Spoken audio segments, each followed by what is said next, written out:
Bonjour à tous, ravi de vous retrouver dans Smart Job, l'émission Emploi RH, émission quotidienne du lundi au vendredi. Je suis très heureux de vous retrouver. Débat, analyse, expertise, chaque jour à la rencontre de nouveaux invités. Bien dans son job. Aujourd'hui, PSE, rien à voir avec la fermeture d'entreprise, mais on va en parler dans quelques instants avec la transmission de savoir et d'expérience au moment du départ d'un collaborateur.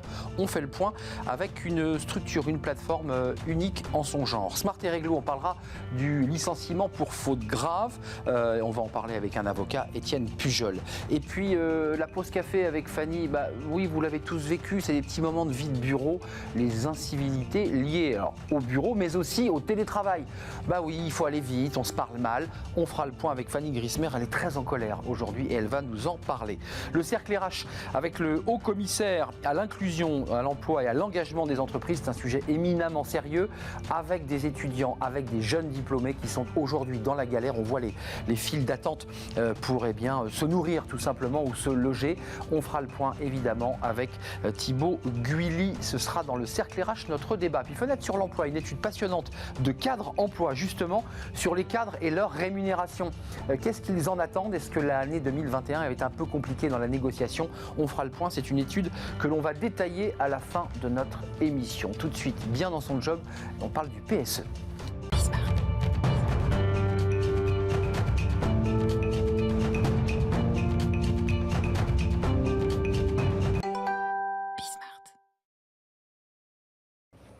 Bien dans son job. On parle du PSE. Alors, évidemment, je vous ai alerté sur ce mot. On ne parle pas du PSE lorsqu'une entreprise ferme. On en a beaucoup parlé. Non, on parle d'un PSE, pour être précis, qui est une plateforme digitale dédiée à la transmission des savoirs et des partages et des expériences. On en parle avec Anne Cloteau. Bonjour Anne. Bonjour. Alors, c'est compliqué, le PSE, souvent assimilé aux fermetures d'entreprises, aux plans sociaux. Ça n'a rien à voir. Vous êtes la CEO, la fondatrice de Thank You and Welcome. C'est vous qui pilotez cette plateforme, c'est vous qui l'avez inventée. Pour le dire simplement, et vous allez le développer, la philosophie, c'est que lorsqu'un collaborateur sort d'une entreprise, lorsqu'il a 10, 15, 20 ans d'expérience, il part avec dans son sac à dos de la valeur ajoutée, de l'expérience. Et souvent, elle est perdue. Il part avec. Vous, votre idée, c'est de dire, on ne peut pas continuer comme ça. Il faut qu'il y ait de la transmission d'expérience. Racontez-moi. Exactement. Moi, j'ai 20 ans d'expérience en ressources humaines. DRH. Et je me suis rendu compte durant toutes ces années que quand quelqu'un partait, il partait justement avec son sac à dos, tous ses savoirs. Quelquefois, il y avait une injonction du manager de l'entreprise, quelques jours avant son départ, de travailler sa passation et de transférer certains de ses savoirs, mais la personne ne savait pas comment. Donc, l'objectif de Thank You and Welcome, c'est de guider les collaborateurs dans cette transmission. Quel savoir? À la fois ce qu'ils ont vécu, leurs expériences, leurs témoignages, leurs anecdotes, mais également des savoirs plus explicites sur comment ils le font, des procédures, des choses qui sont quand même déjà écrites dans l'organisation. Mais qui sont parfois un peu transformées au gré du quotidien, qu'on modifie. Exactement. Qu'on s'approprie. Exactement. Il y a un petit texte intéressant dans la présentation de Welcome, Thank You and Welcome, c'est que vous dites, lorsque l'on meurt, là c'est très triste évidemment, on réfléchit à la transmission de l'immobilier, de la finance, jamais à ce que la personne a vécu tout au long de sa vie, et ça se fait de plus en plus avec des écrivains qui en fait racontent la vie d'un homme à travers ses photos, à travers des lettres, et ça met une dimension humaine. C'est un peu ça que vous faites finalement. Quand on quitte une entreprise, c'est une petite mort, on s'en va. C'est un deuil. C'est un deuil. Il faut faire un deuil, il faut savoir tourner une page, et il faut savoir donner aussi la dignité et valoriser et reconnaître la contribution des collaborateurs en dehors du niveau de performance qui était évalué chaque année par l'organisation. Nous, ce qu'on fait, c'est qu'on développe le capital culturel immatériel de l'entreprise de la même manière qu'une personne qui travaille son legs pour des générations à venir, ses petits-enfants, doit développer son capital culturel et familial. Alors Anne, deux sujets. Il y a le sujet de celui qui va sortir de l'entreprise. Parlons-en, puis on va parler évidemment de l'intérêt pour l'entreprise. Mais parlons de celui qui sort de l'entreprise. C'est le cas de beaucoup, peut-être vous là qui nous regardez. Vous êtes sorti de votre entreprise, vous êtes dans un entre-deux. Il y a quand même un rapport à la dignité, parce que quand on sort d'une entreprise, parfois ça s'est mal passé, parfois on n'a pas été valorisé. C'est aussi ça votre travail, c'est de rendre un peu de dignité à celui qui sort?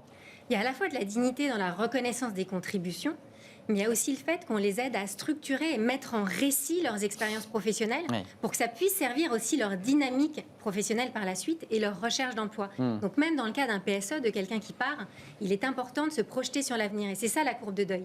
C'est essayer de passer le moment présent avec ce qui était difficile et se projeter dans l'avenir et de savoir comment est-ce qu'on va capitaliser sur les choses positives, sa contribution, les compétences développées, les relations professionnelles qu'on a créées et quelque part ce qu'on lègue à l'entreprise. Il y a à la fois le legs et puis aussi, vous avez raison de le préciser, quand on repart et qu'on quitte une entreprise, on est un peu parfois démobilisé, parfois en perte de confiance et ça redonne aussi de la confiance sur ce qu'on a fait, même si par ailleurs on se sépare avec l'entreprise dans des conditions parfois un peu douloureuses. En tout cas, ça permet dans l'entretien suivant de valoriser tout ça, ça c'est important. Exactement. Et vous l'accompagnez, ce collaborateur off-boardé? C'est tout l'objectif. Nous, on co-construit avec les entreprises qui proposent à leurs collaborateurs de faire ces mises en récit à la fois par voie vidéo, écrite, et en adjoignant aussi de la documentation des contributions qu'ils ont réalisées. Et on les guide justement à la fois sur des questions qui concernent ce qu'ils ont fait, la manière dont ils se le sont appropriés dans le présent et surtout, on leur demande systématiquement la vision qu'ils ont de leur poste, de ce qu'ils font, de l'industrie, pour qu'ils laissent aussi une trace aux personnes en disant voilà ce que j'avais comme idée, voilà ce que je vois pour l'avenir et je vous laisse aussi une petite partie de moi dans la manière dont je projetais les choses. C'est très beau. Passer présent au service de l'avenir. Il y a de belles choses dans ce que vous lisez, que vos collaborateurs lisent. Il y a des choses qui sont, j'imagine, très poétiques finalement, même si on est dans le monde du travail. Bien sûr. Et il y a beaucoup de rapports à des rôles modèles. Souvent, la transmission, elle passe par des gens. Plus que par une entreprise en tant que telle. C'est culturel, mais ce qu'on se rappelle, c'est la même chose en fin de vie. On se rappelle des gens qu'on a côtoyés. C'est pareil dans l'entreprise. Quand on quitte une entreprise, ce qui reste au bout de quelques années, c'est souvent les relations professionnelles, cette communauté de travail qu'on a créée dans le temps. Exactement. L'humain. L'entreprise, tournons-nous vers elle, parce qu'elle accepte de se tourner vers Thank you and welcome. Elle dit, bon, Banco, qu'est-ce que ça lui apporte à l'entreprise ? Alors, l'entreprise, déjà, elle va capitaliser sur les savoirs et s'assurer qu'il n'y a pas des savoirs qui partent avec les personnes. Essentiel. Essentiel. Perte de valeur ajoutée, il faut reformer quelqu'un de nouveau. Exactement. Et ça coûte cher. Puis perte de temps et d'énergie pour les équipes. Il faut savoir qu'il y a quelqu'un qui part, mais il y a souvent une équipe qui reste. Alors, dans le cadre de PSE, en plus, l'équipe, elle reste et la personne n'est pas remplacée, donc c'est de la charge additionnelle. Donc, autant ne pas perdre de temps dans le fait qu'on récupère une partie d'un périmètre de responsabilité de quelqu'un. C'est pareil, il y a beaucoup, on ne le fait pas exclusivement pour les CDI. Nous, on veut que ce soit inclusif. Des stagiaires, des apprentis, des freelances, des prestataires externes arrivent et contribuent au développement de l'entreprise et souvent ne sont pas accompagnés sur le départ. Et pour l'entreprise, c'est une perte de temps et d'énergie que de savoir où sont les documents, ce que la personne a apporté, pourquoi cette décision avait été prise. Comment ça se passe, les textes et les vidéos? Elles sont visionnées ensuite en votre présence avec le DRH. Il y a un retour d'expérience, parce que j'imagine que ça crée aussi beaucoup d'émotions. Le DRH reçoit en pleine poire quelqu'un qui, dans une vidéo, raconte son récit. Comment ça se passe, ce moment-là? Alors, l'objectif, c'est qu'ils puissent le valoriser il n'y a pas d'aigreur, vous éliminez les aigreurs, parce que parfois on part avec quelques aigreurs en disant si vous aviez fait ça, ça aurait été mieux, vous auriez dû faire ça. Il y a beaucoup de ça quand même. Notre objectif, c'est que ce ne soit plus une problématique. Soit on fait confiance aux collaborateurs et on se dit en plus, ils le structurent et on l'ancre dans une plateforme. Donc la personne, généralement, va faire attention à ce qu'elle dit.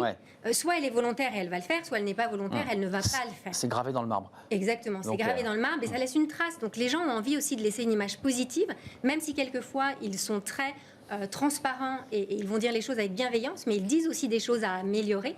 L'objectif, c'est qu'il y ait une confiance qui s'installe et que de la même manière que sans plateforme, les gens en face-face, quand la porte est fermée et que la passation se fait, le DRH ne sait pas ce qui se dit.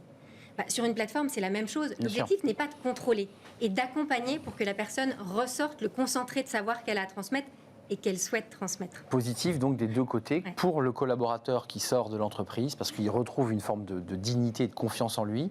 Il lègue aussi son savoir, parce que voilà, il le dépose, il le laisse dans l'entreprise de sac à dos, il ne part pas avec, ça c'est important. Puis l'entreprise, elle, évidemment, est valorisée. Je voulais signaler, parce que l'événement est passé, le village francophone CES Digital Deck, qui était du 12 au 14. Qu'est-ce qui s'est passé dans cet événement? Alors moi, je suis coordinatrice du collectif qui s'appelle Smart RH. On est sur Bismart. Et l'objectif... Vous avez copié, hein.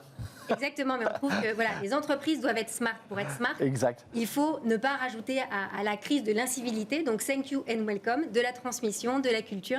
Donc moi, je suis coordinatrice du collectif Smart RH qui fait converger à la fois les startups RH, les décideurs RH, les médias RH et les investisseurs RH sur les grands salons tech internationaux. Donc là, on était on se paierait au CES de Las Vegas, on sera également présent à Vivatech. Qui était en visio, si je ne m'abuse. Parce que Vegas, c'est toujours un moment absolument dingue d'y aller. Full digital. Bon, là, c'était du full digital, c'était moins fun. C'était moins fun, mais l'objectif, c'est qu'on garde le contact. Oui, bien sûr, et garder ce CES qui est un événement majeur, évidemment. Merci d'être venue, Anne Cloteau, fondatrice de Thank You and Welcome. Il faut aller sur votre plateforme. C'est intéressant déjà d'aller voir. J'imagine qu'il y a des récits qui sont déjà mis en ligne. On n'y accède pas comme ça, j'imagine, c'est compliqué. Non, il y a des accès administratifs pour les entreprises.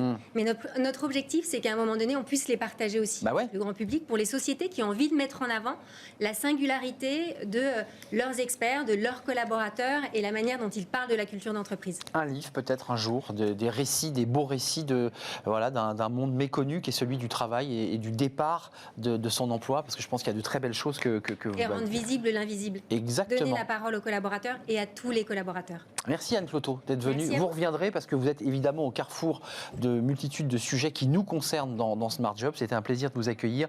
Thank you and welcome. D'ailleurs, pourquoi thank you and welcome? Smart. Smart. Ok. La réponse était dans ma question. Merci d'être venu. Tout de suite, c'est Smart et Réglo. C'est un avocat. On s'intéresse à un sujet alors qui est moins fun, j'ai envie de dire, sur le licenciement pour faute grave. Évidemment, c'est souvent une douleur pour le collaborateur lorsqu'il reçoit cette lettre et qu'il a cet entretien préalable. On en parle avec un avocat. Il vous explique tout. Il est là.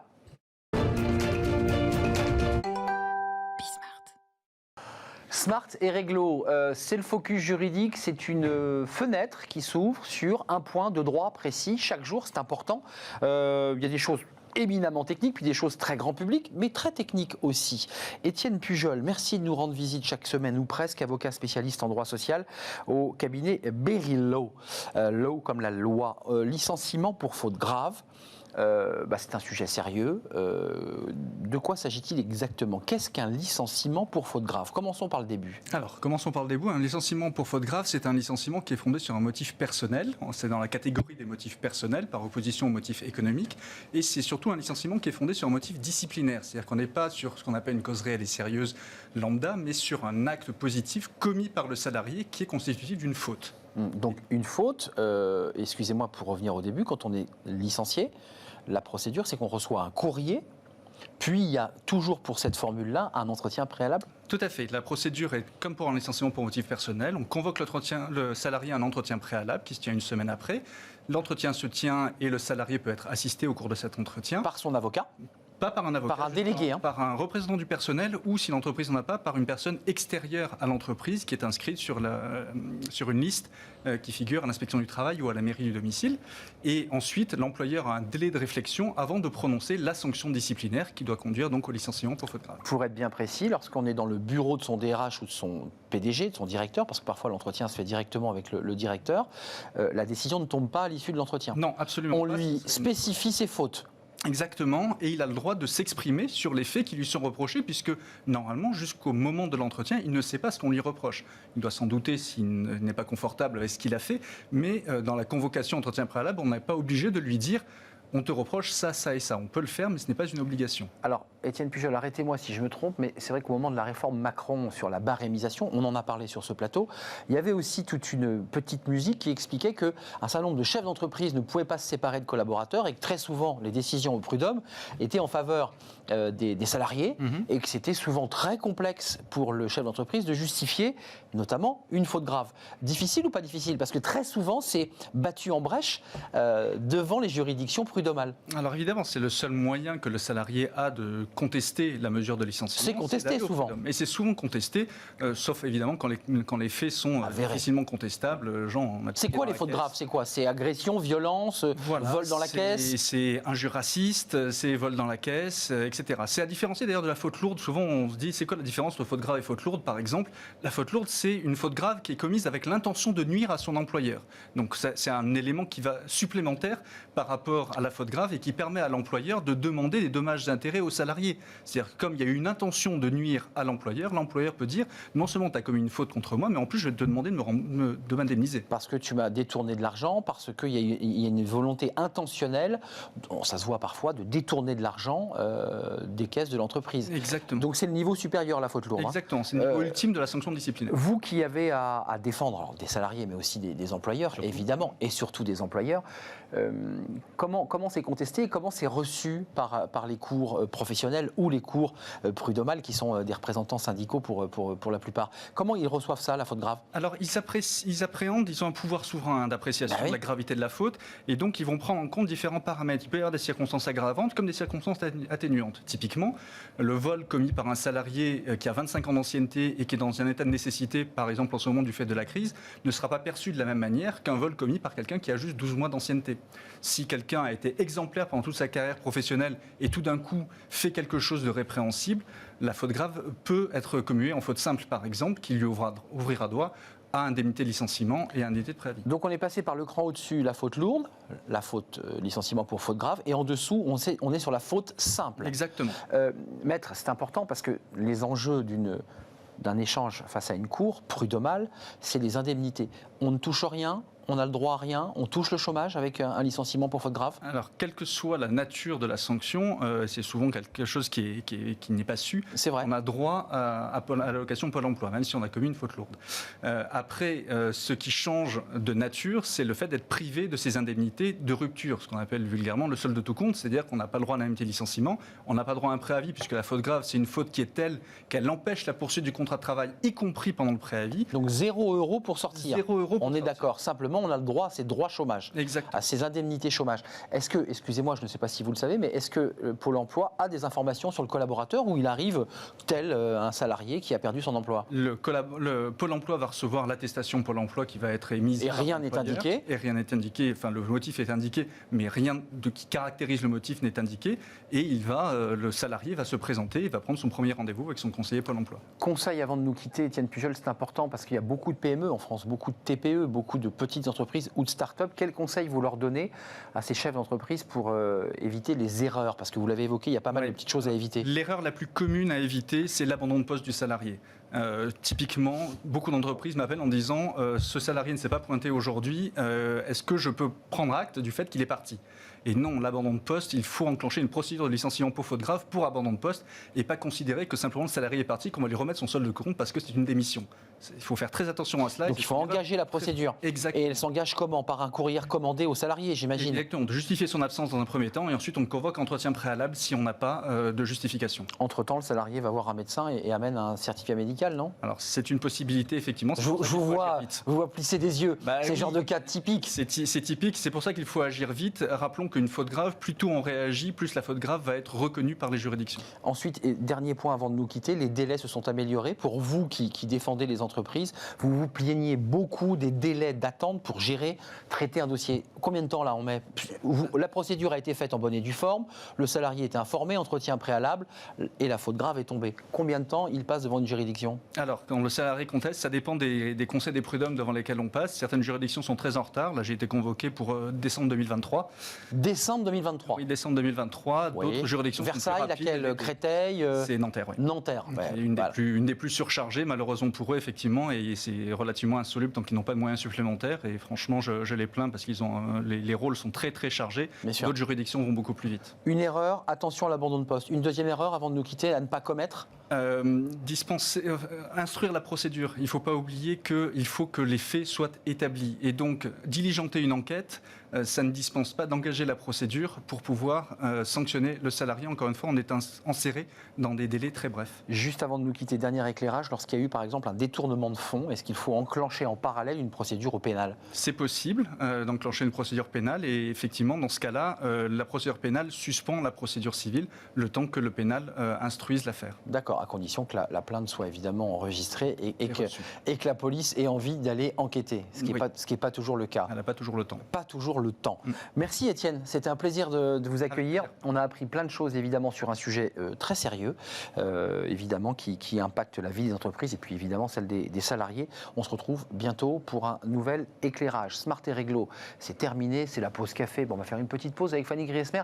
Elle est un peu en colère parce que vous savez, ce sont ces échanges entre N+1, entre collaborateurs où personne ne se parle, personne ne se dit merci. Et le télétravail, ça n'a pas arrangé les choses. Elle arrive. Fanny Griesmer, que j'ai présentée comme étant en colère, c'était évidemment un teasing, puisque Fanny n'est pas en colère évidemment, mais il y a quand même dans ce que vous allez nous raconter quelque chose qui est un peu de l'ordre de la colère, c'est-à-dire de l'agacement autour des incivilités. Alors, on les a connues quand on était en présentiel, il y en avait, oui, mais vous nous dites...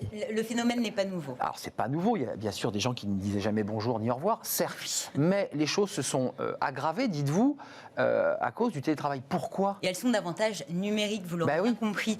Qui n'a jamais reçu l'une des formulations par mail au cours d'un échange professionnel de l'ordre urgent, pour info, merci de, qui ne s'est pas senti agressé par ce genre de message écrit un petit peu sec, voire carrément tranchant, sans comprendre réellement ce qui lui était vraiment reproché. Cela pourrait être un message de ce type, hein, un petit message que j'aurais pu vous envoyer, Arnaud, avec pour objet urgent. Arnaud, comme déjà demandé dans mon précédent mail, merci de m'envoyer le compte-rendu du dossier ASAP.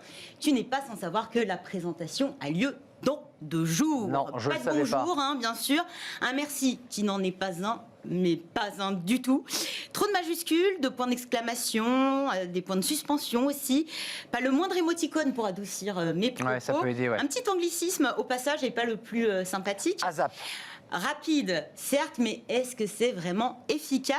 Selon le baromètre de la santé au travail réalisé par OpinionWay pour Empreinte Humaine fin 2020, on avait d'ailleurs reçu récemment sur notre plateau, un tiers des personnes interrogées ont constaté que les majuscules, police en gras, plusieurs points d'exclamation aussi dans les messages étaient davantage utilisés depuis le début de la crise sanitaire. Ça veut dire quand même dans le langage de l'écriture, ça veut dire tu te dépêches, je suis agacé, il faut aller vite, quoi. C'est un petit peu ça. Ça veut dire. Hein. En télétravail, la distance aidant, les formules lapidaires se sont multipliées et elles sont parfois vécues comme des petites agressions, surtout lorsqu'elles s'accumulent. Elles irritent, blessent, donnent parfois le sentiment de n'être devenues qu'une machine.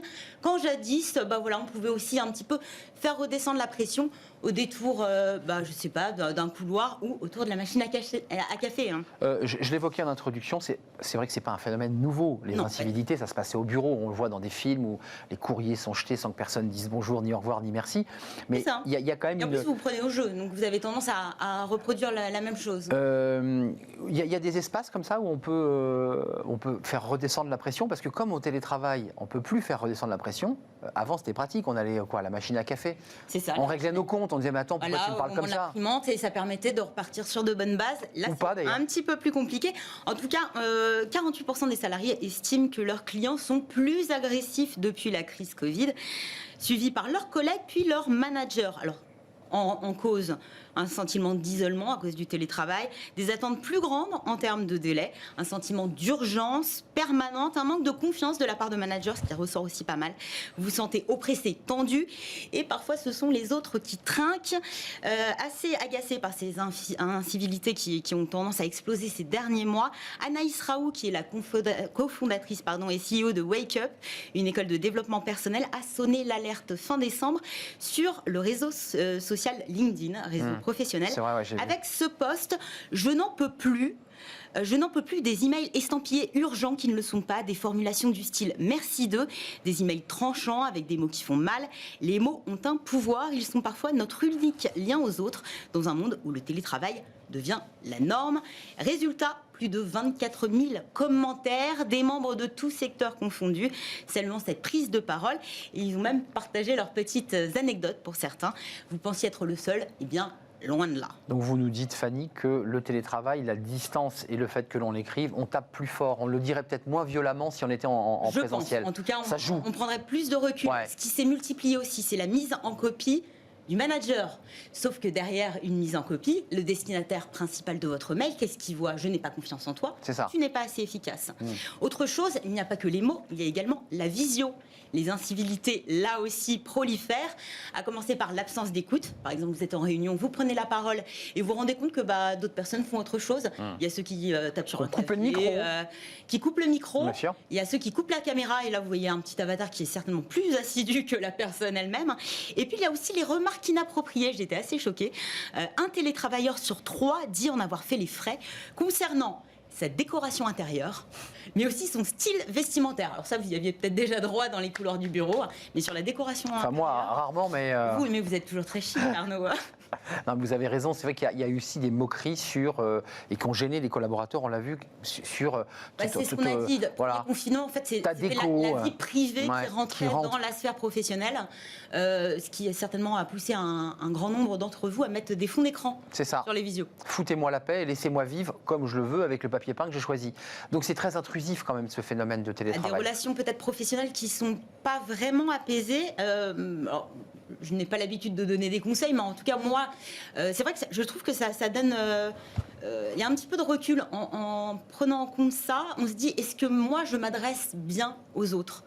Et peut-être qu'effectivement, quand vous envoyez un message, en relisant, en disant, est-ce que moi, j'aimerais recevoir ce genre de message ? Ça peut-être permet de désamorcer des conflits potentiels. Merci Fanny, ne faites pas aux autres ce que vous ne voulez pas que l'on vous fasse, qui est une règle de vie qui peut marcher en visio, en télétravail et par mail. Voilà, un peu d'éthique et un peu de gentillesse. Merci Fanny, on se retrouve demain. Je ne vous demande pas ce que vous avez préparé parce que vous êtes déjà en train de cogiter. À demain. Merci, c'est une petite pause, vous connaissez la formule, c'est le cercle RH dans quelques instants. Et on reçoit Thibaut Guilhuy, qui est le haut-commissaire à l'inclusion dans l'emploi et à l'engagement des entreprises. Bien évidemment, c'est une sorte de ministre qui est chargé de coordonner toutes les actions, notamment en direction des PME, mais des jeunes aussi, qui est un sujet fondamental. Il est là dans quelques secondes, juste après la pause.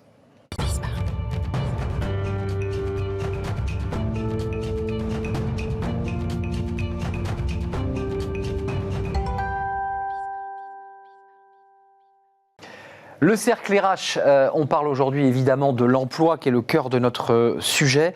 Avec cette formule, on en a beaucoup parlé ces dernières semaines, un jeune, une solution, qui est un premier bilan du dispositif. Ça a démarré parfois de manière un peu chaotique. Il y a eu des chefs d'entreprise qui n'avaient pas reçu les fonds, on va le savoir dans quelques instants. Et puis on fait le point évidemment sur cette situation de l'emploi en direction à la fois des entreprises et puis des jeunes qui sont évidemment soit diplômés, soit en formation. Et c'est vrai que la situation aujourd'hui est compliqué, évidemment, ça ne vous a pas échappé, c'est la crise Covid. Thibaut Guilhuy, merci d'être avec nous, je l'ai bien dit. Ouais, c'est parfait. Guilhuy, vous êtes le haut-commissaire à l'emploi et à l'engagement des entreprises. Merci d'être avec nous. On fera le point évidemment parce qu'on a envie de savoir ce qui se passe, ce que vous faites. Il y a des jeunes aujourd'hui qui sont en galère, qui sont démunis financièrement. Alors vous n'allez pas pouvoir répondre évidemment, votre portefeuille n'est pas aussi large que cela, mais vous êtes au cœur de ces questions et puis aussi de l'emploi dans les PME, dans les TPE et dans les startups. Avec vous, quelqu'un qui connaît bien notre émission, Dominique Restineau, vous êtes le président de la CCI de Paris. Vous avez eu j'ai pas dit président d'Île-de-France, je vous ai pas donné plus de pouvoir que vous n'en aviez. Président de la CCI Paris, fondateur de Mouv'J. Mouv'J, c'est une structure incroyable qui met le pied à l'étrier à des jeunes ou à des moins jeunes pour créer leur entreprise qui fonctionne aujourd'hui, l'entreprise qui existe aujourd'hui. Avec le mentorat pour entrepreneurs. Avec le mentorat, parce que vous êtes le père du mentorat pour entrepreneurs. On accompagne pour faire grandir. Thibaut Guilhuy, d'abord cette question importante pour ceux qui nous regardent. On a des secrétaires d'État, on a des ministres délégués, on a des ministres d'État et on a des hauts commissaires. Vous êtes un haut commissaire. Je pensais que vous alliez arriver en uniforme avec une casquette de commissaire. Non, c'est pas ça un haut commissaire. C'est quoi la mission d'un haut commissaire ? Bah, la mission désolé pour la casquette. Bah oui, non, mais on s'attend à un uniforme de haut commissaire. Je vais aller chercher dans l'armoire de mes enfants s'ils n'ont pas ce genre de déguisement. Mais sinon, non, plus sérieusement, moi d'abord, à la base, je suis un entrepreneur. Oui, pendant 20 ans. Le groupe Arès. Le groupe Arès. Le groupe Arès et puis aussi un certain nombre d'autres initiatives. Moi, je crois vraiment que depuis 20 ans, que l'entreprise et l'entrepreneuriat, c'est un formidable levier pour pouvoir résoudre les problématiques sociales, sociétales et permettre finalement à chacun de pouvoir accéder à l'emploi, trouver son autonomie et sa dignité par le travail. Et donc, je dirais, c'était d'ailleurs un petit peu la promesse d'Emmanuel Macron d'amener la société civile et ceux qui ont leur expérience, l'amener dans le champ politique pour pouvoir faire bousculer un petit peu, faire bouger les politiques publiques. C'est ce qu'on appelle la Startup Nation, c'est ce qu'on appelle encore toujours la Startup Nation. L'idée que deviens le patron de ta propre idée, quoi. Non, mais c'est pas là c'est pas la Startup Nation, je pense que les politiques publiques, et donc c'est l'objectif en fait de mon haut commissariat. Donc je travaille auprès d'Elisabeth Borne, la ministre du Travail, et de Bruno Le Maire à l'économie. Pourquoi ? Pour faire en sorte que nos politiques d'emploi soient concrètes, opérationnel et fasse bien le lien entre ceux qui cherchent du travail, quels sont leurs enjeux, et puis les entreprises. Savoir beaucoup mieux associer les entreprises de la plus petite à la plus grande à ces programmes pour qu'ils soient efficaces et qu'on ne se perde pas dans la jungle des réglementations et des dispositifs. C'est une jungle, vous avez raison de le préciser, c'est très complexe. Dominique Restineau, comment vous le regardez au sens large que Startup Nation, c'est qui est un peu plus anglais, plus spécifique. Et là, c'est pour que chacune et chacun, à tout âge, puisse entreprendre sa vie. Alors, quand on est jeune, c'est plus simple. Hein. Enfin, quand je dis c'est plus simple, c'est le chemin. On est jeune encore. Bien sûr, bien sûr. Et donc, et notamment avec un regard... par exemple, recruter autrement, avec un regard différent, c'est une des grandes missions du haut-commissaire. Thibaut Guilhuy, je voulais quand même vous poser la question abruptement. On l'a fait sur ce plateau, on a fait plusieurs émissions sur Un jeune, une solution, qui est un sujet évidemment au cœur de nos préoccupations. Ça n'a pas bien démarré parce que c'est vrai que le punchline, la façon... Non mais je vous pose la question. J'ai entendu des chefs d'entreprise qui disaient sur le plan purement financier, moi j'ai adhéré, j'y suis allé à fond, j'ai pris ce jeune. Le problème c'est que moi mes cotisations et ainsi de suite, je paye et si ça continue, je vais plus pouvoir le garder, donc je vais devoir me séparer d'un jeune.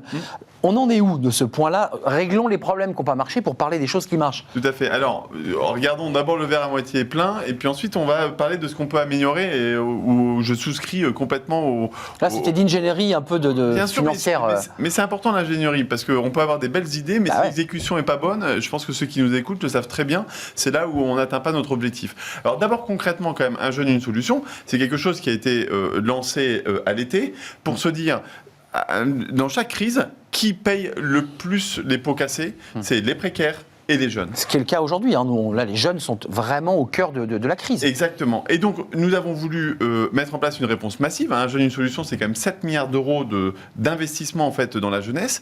Et une manière aussi de dire à chaque entrepreneur, à chaque employeur de ce pays, que ce soit une TPE, une PME, une grande entreprise, mais aussi le monde de l'économie sociale et solidaire, recruter des jeunes. On va vous aider à recruter des jeunes.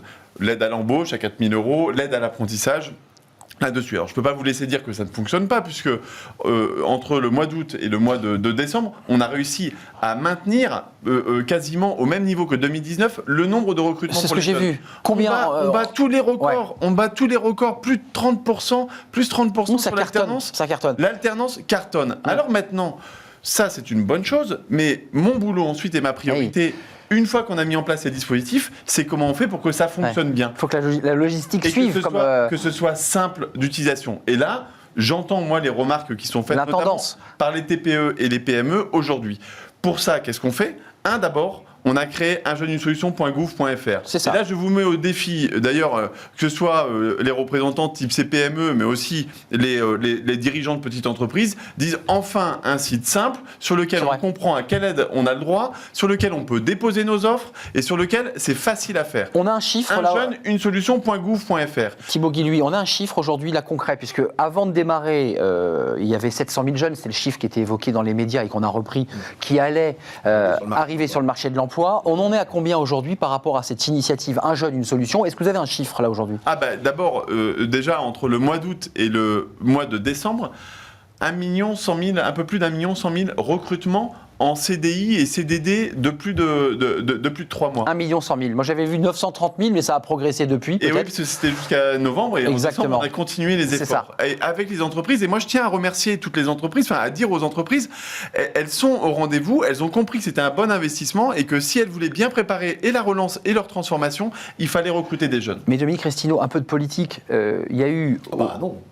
Et non, pas de politique. Mais pourtant, si, je vais vous la poser la question. Depuis presque 20 ans, il y a eu beaucoup d'initiatives pour les jeunes.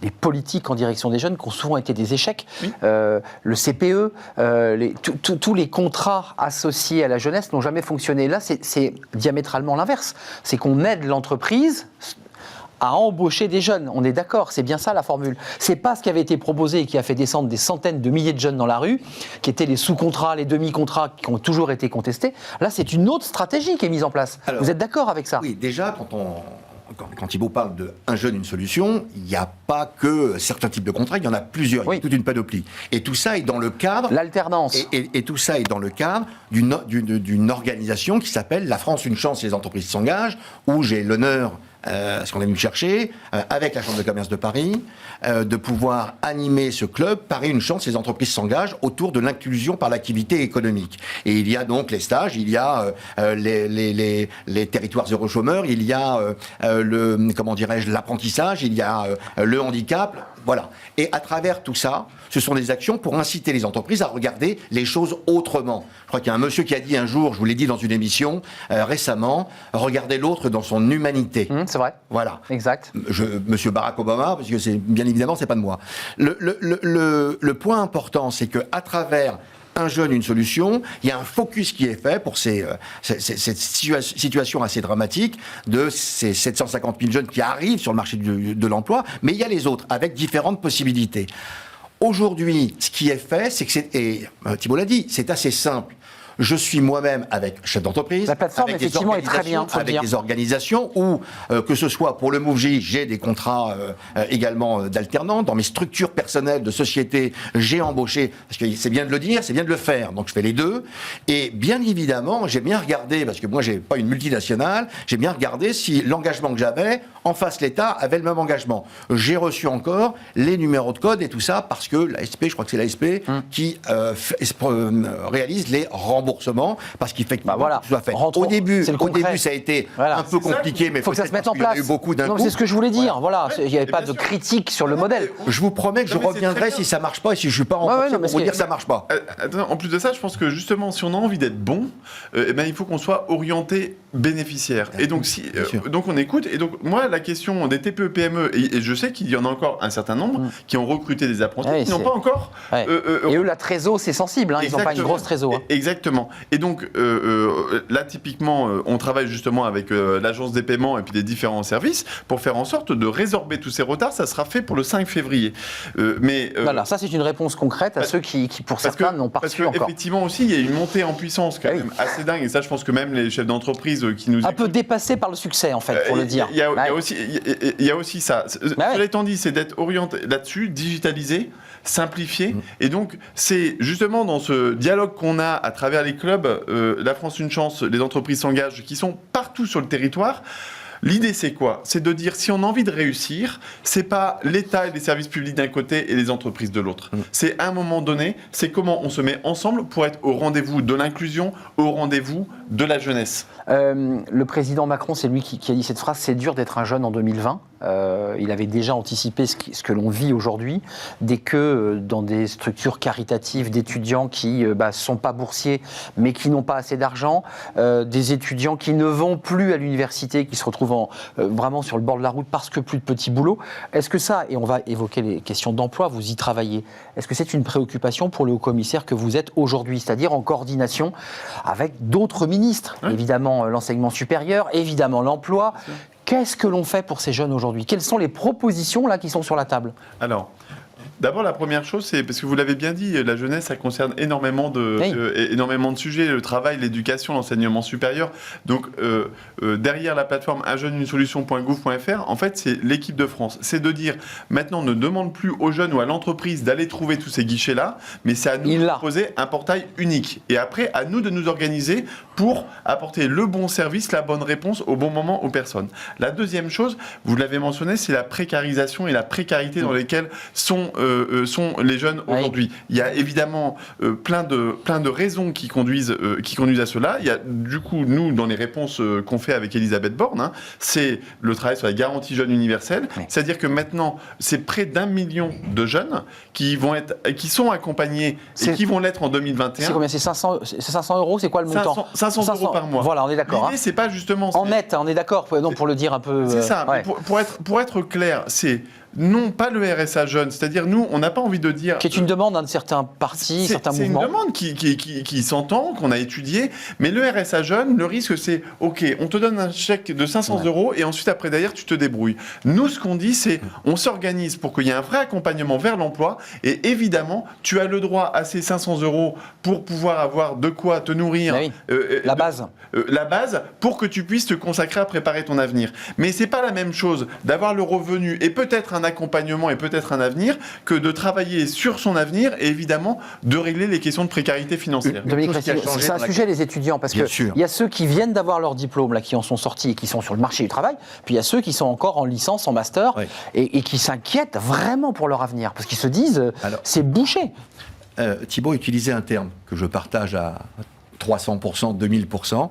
Il a utilisé le terme de dignité, ce qui peut-être a changé par rapport à certaines choses qui ont été imaginées dans le passé. C'est on va filer. Vous parliez du CPE, je pense que c'était pas bien présenté, d'accord ? Non, mais il y a eu toute une série d'initiatives qu'on buguait. Dès l'instant où on implique les gens, où on met autour de la table, où on essaye de trouver des solutions, on essaye de prendre en compte les problématiques des uns et des autres avec un parcours, avec un projet. C'est pas je te file un chèque et puis débrouille-toi, d'accord ? C'est justement ce parcours d'intégration où il y a d'autres personnes et c'est tout à fait ce que nous faisons au sein du club de Paris, mais c'est pareil pour les autres clubs, puisqu'on a lancé le dispositif Un jeune, une solution au club de Paris, à la Chambre de commerce de Paris, avec l'ensemble des acteurs pour l'Île-de-France, avec mes collègues qui s'occupent dans les autres départements, parce qu'il faut être au plus près de chaque personne, dans une proximité, c'est extrêmement important. Donc, les territoires sont fondamentaux. On le redit, Un jeune, une solution, ça existe, c'est une plateforme, elle est ergonomique, il faut aller la voir, cette plateforme, au-delà des critiques qu'on a évoquées, et passons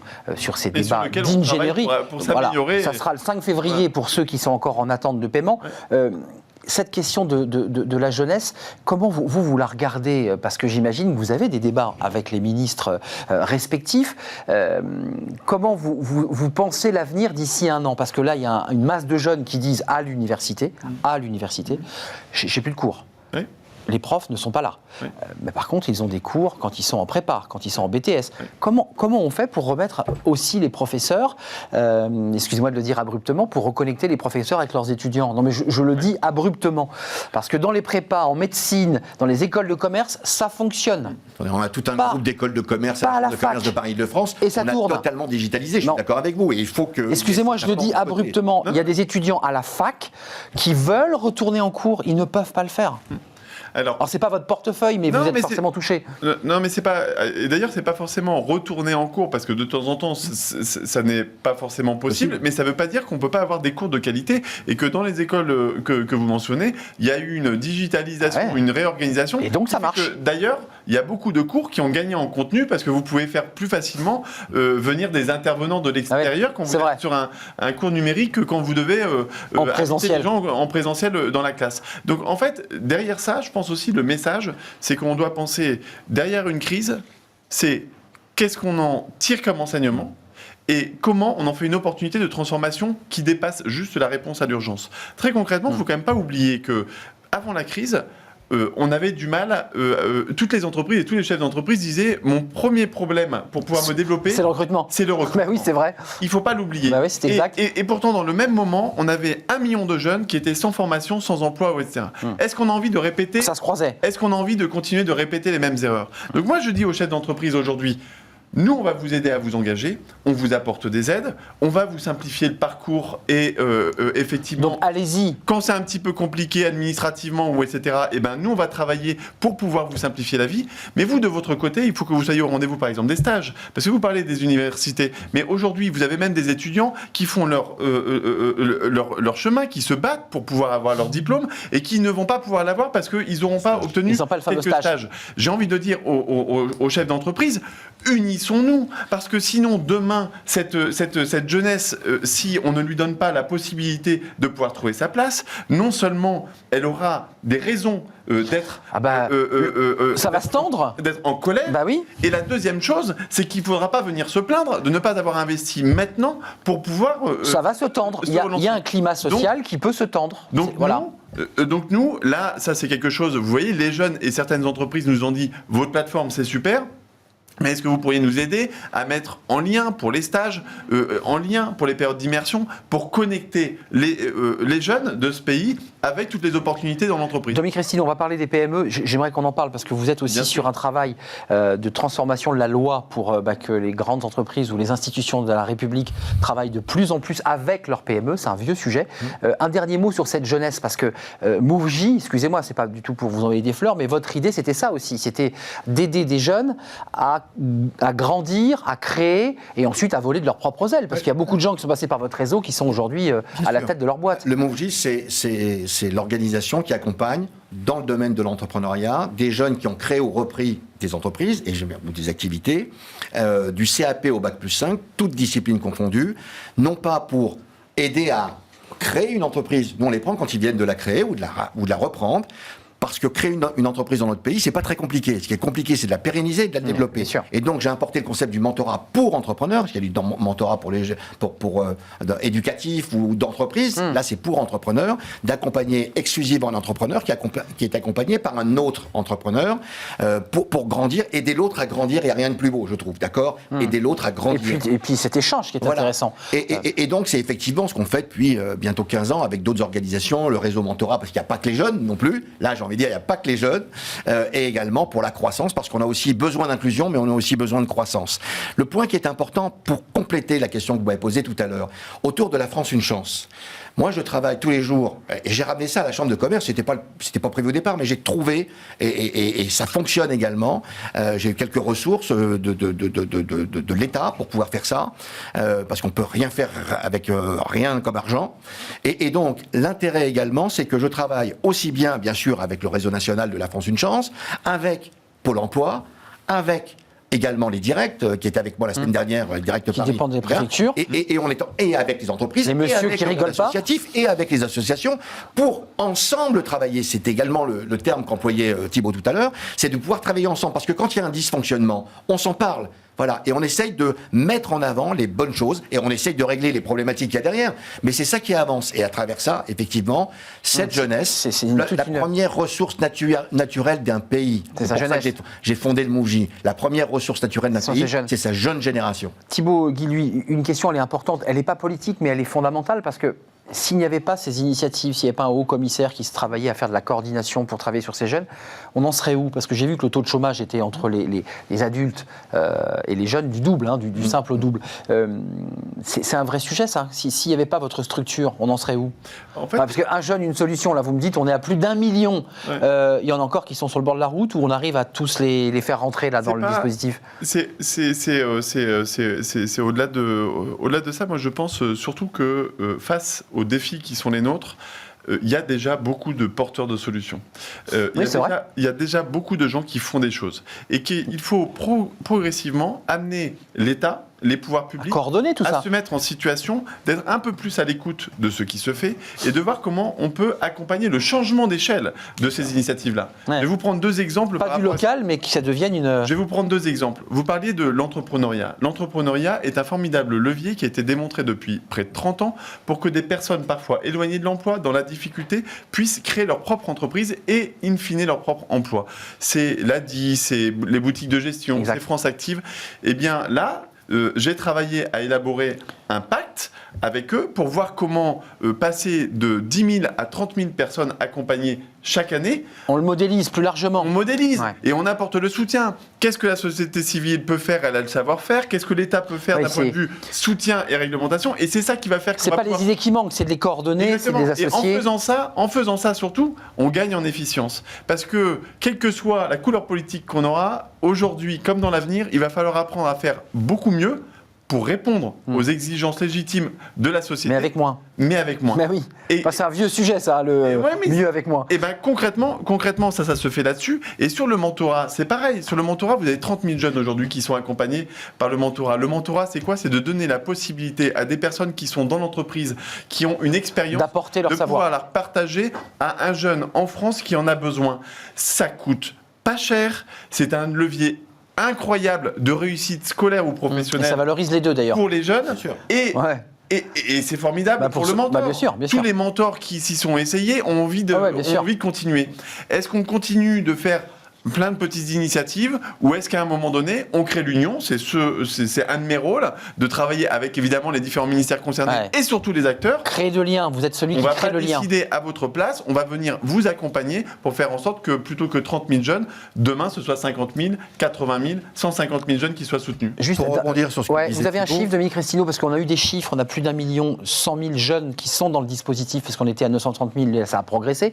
Vous en êtes où, vous aussi, de votre côté? Parce qu'on voit bien que c'est tout un travail de coordination entre les CCI, les réseaux, concrètement sur le nombre de jeunes qui ont pu intégrer un dispositif dans une entreprise. Là, sur la CCI, vous avez quelques chiffres? Nous, on a 19 écoles à travers de ces filières. Je veux dire, on est un acteur incontournable. Je vais utiliser ce mot que j'utilise rarement, mais en Ile-de-France, et encore avec des écoles de réputation mondiale, mais ça peut être les Gobelins, école de l'image, de réputation mondiale. Ça peut être Ferrandi, école de la gastronomie, extrêmement importante. Très Bien sûr, ça va être l'école Lessier, IT, au point de vue digital, mais également d'autres écoles sur le paysage, d'autres écoles sur également l'écologie, et d'autres écoles, savoir-faire français, le SCP Europe, l'HEC, l'ESSEC, évidemment, d'accord. Donc vous êtes issu, non, j'ai une bêtise, c'est ça? Le SCP. Le SCP, c'est ça, le SCP, non, mais je ne vais pas présenter jusqu'à... J'ai peut-être une petite dette. C'est ça, voilà. Une petite voilà, dette. vous voyez quelque ça. Mais en clair, l'important, c'est de pouvoir travailler et d'apporter ce changement d'échelle. Moi, depuis 15 ans que j'ai importé le concept du mentorat pour entrepreneurs, je parle d'entrepreneurs, ce sont des segments qu'il faut traiter pour ce qu'ils sont, avec les acteurs, c'est ce que nous faisons. Nous ferons également les rencontres, puisqu'on travaille beaucoup avec le Québec, où j'ai découvert ça là-bas il y a 15 ans, sur des typologies, et il y a une segmentation à avoir pour être au plus proche des gens. Faire une chose pour tout le monde, pareil, ça marche pas. Non, ça c'est évident, mais il faut coordonner, et c'est le travail du haut-commissaire. Oui, et puis, un dernier mot. Vous mettez jeune la Grande Dépression, moi j'aimerais bien... On a peut-être dû mettre un point d'interrogation, non, vous croyez pas? Ouais, moi je pense un point d'interrogation, parce que... Ou 3 petits points. Non, parce que moi je pense que c'est aussi la solution. C'est-à-dire, et il y a quand même déjà beaucoup d'entreprises qui l'ont compris, un jeune, une solution, c'est aussi basé sur comment on accélère les transitions digitales de notre société, comment on accélère la transition écologique, comment on investit dans la cohésion sociale, dans le soin et dans le prendre soin. En fait, toutes les fragilités que la crise a révélées, il faut accélérer ces transformations-là. Et il n'y a pas de meilleure solution pour les entreprises aujourd'hui que d'investir dans la jeunesse, et c'est ce que nous leur disons avec un jeune, une solution. Merci à vous. Malheureusement, on a un tout petit peu débordé. Un jeune, une solution, et un point d'interrogation sur la Grande Dépression, parce que rien n'est dit, rien n'est fait. Il y a une situation difficile, mais il y a évidemment des structures, il y a un haut-commissaire, il y a des ministres aujourd'hui qui sont... Et il y a des entreprises qui doivent être... Et des entreprises, et des CCI. Et des CCI, et des acteurs, et des associations, et des entrepreneurs, et des gens qui agissent ensemble. On l'a entendu, vous avez les manches relevées, tous ensemble, pour tendre la main à ces jeunes diplômés ou ces jeunes qui sont parfois un petit peu sortis du système scolaire. Merci à vous. Pour la dépression, le mot J, je peux vous dire, c'est pas du tout la dépression. Merci Thibaut Guilhuy, vous êtes le haut-commissaire à l'emploi et à l'engagement des entreprises. Puis je remercie Dominique Restineau, évidemment, qui est le président de la CCI Paris et le fondateur du MoveJ, dont on a beaucoup parlé sur ce plateau. On est très en retard, restez avec nous, ces fenêtres sur l'emploi, ça va vous intéresser aussi pour le haut-commissaire. Sur les cadres, bah oui, leur rémunération, est-ce qu'ils vont être augmentés? C'est compliqué, et il y a une étude de cadre emploi qu'on vient de nous présenter dans quelques secondes, c'est tout de suite. Avec le groupe Belvedia, préservons les ressources de demain.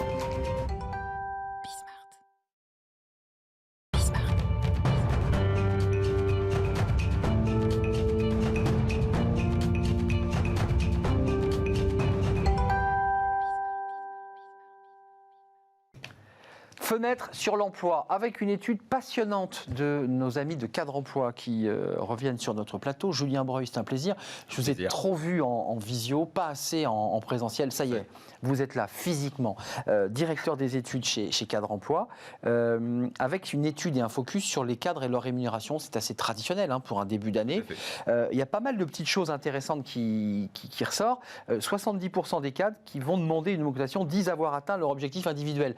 Donc, racontez-nous un peu, parce que la rémunération, c'est un peu de l'objectif et du très subjectif. Exactement, c'est d'ailleurs sans doute pour ça qu'il y a souvent une part de déception. Déjà, ça s'appuie quand même sur un décalage qui est factuel, c'est que la moyenne de l'évolution de la masse salariale, elle va être de 2%, alors je dis bien dans les bonnes années, donc on voit que là on est déjà dans un contexte qui est particulier. Un cadre attend en moyenne 7%, et quand il part, je crois que vous en aviez parlé dans une autre émission, il veut plus de 10%. Donc déjà, il y a un décalage qui va créer de la déception. Après, on le voit, les cadres s'appuient sur des éléments, j'allais dire, objectifs. J'ai atteint mes objectifs individuels, qui parfois sont symbolisés par une note qui permet de dire est-ce que vous l'avez, enfin une note entre guillemets, une prime qui permet de dire vous l'avez atteint, vous l'avez pas atteint. Je rappelle que 58% des cadres ont un objectif et ont un variable. Donc ça c'est le variable, c'est indépendant du salaire brut et net qu'il va recevoir. Voilà, et il reçoit effectivement en fonction des objectifs qu'il a atteints sur l'année. Alors après on voit comment c'est rythmé. Donc ça c'est plutôt objectif. Après d'un point de vue subjectif, est-ce que la rémunération correspond à votre juste valeur? On l'a vu, 42% s'estiment qu'ils ne sont pas payés leur juste valeur, presque de la moitié. Exactement. Alors, donc, après, qu'est-ce que la valeur d'un collaborateur? C'est compliqué. Alors, on peut regarder avec le salaire. Bon, ils nous disent en moyenne, enfin, pour une grande partie d'entre eux, qu'il faudra avoir une rémunération de plus de 60 000 euros, ce qui est légèrement supérieur au salaire moyen des cadres. 31% voudraient même plus de 75 000 euros par an. Donc, en brut, En brut, oui, d'accord. Parce que là, on partait brut, d'accord. Non, en brut, bien sûr. Donc après, qu'est-ce que la valeur d'un collaborateur? Voilà, ça reste quelque chose qui est subjectif. Bon, après, c'est très psychologique, Julien. C'est-à-dire qu'on a toujours l'impression d'être le meilleur et donc forcément, peut-être qu'on se surévalue. Non, je sais pas. Il y a peut-être une analyse encore plus fine à faire là-dessus. Je pense qu'il y a toujours un phénomène de comparaison. Il y a aussi des on-dit. Tiens, telle personne est mieux payée, mais peut-être qu'en fait, on ne connaît pas vraiment sa rémunération. En tout cas, voilà, il y a un côté, encore une fois, qui est objectif. Peut-être je peux me comparer avec des salaires qui sont proposés sur les offres d'emploi ou des postes auxquels j'ai postulé, et puis ce que je pense savoir du salaire de mon collègue, qui est forcément supérieur. Julien, contexte économique qui n'est pas simple, on est bien d'accord là-dessus.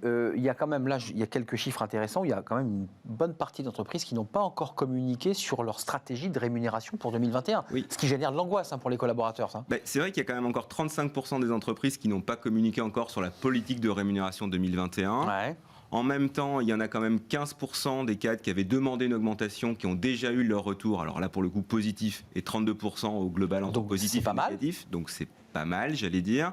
Mais ça montre aussi pourquoi il y a une incompréhension sur ce process. C'est-à-dire que finalement, la temporalité est très hétérogène selon les entreprises. Ça peut être avant les fêtes de fin d'année, ça peut être en mars, ça peut être au moment des entretiens, ça peut être au moment des conditions de travail. Et finalement, les cadres n'arrivent pas bien à comprendre finalement comment se passe ce process, sur quoi il s'appuie pour réellement justifier d'une demande d'augmentation. On va le voir, ça c'est un de vos chiffres, 53% le juge opaque. C'est-à-dire qu'il y a un côté, c'est au doigt mouillé, quoi. Vous avez un peu cette impression, non? Bon, j'essaie d'être un peu objectif aussi. 53% le trouvent opaque. L'opacité peut aussi venir du fait que j'ai pas été augmenté, donc je ne comprends pas pourquoi, donc ça me semble encore plus opaque. C'est vrai. Ce qui est vrai quand même, c'est que 27% déclarent qu'il est injuste et 27% déclarent qu'il est complexe.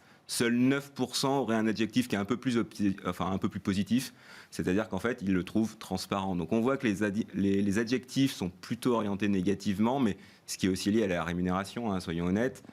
Quand on a une augmentation et qu'elle ne correspond pas, on est déçu, et quand on n'en a pas, on est déçu. Voilà, donc on est doublement déçu quand on n'en a pas. Parce que parfois, on a une petite prime qui vient parfois compenser. Il peut avoir une prime. Il faut préciser qu'il y a, Demi-Crestino, 10 secondes. Ce qu'on appelle rémunération. Également. Il y a tout un package. Il y a le package ou pas? Là, on parle du salaire, on est d'accord. On parle du salaire.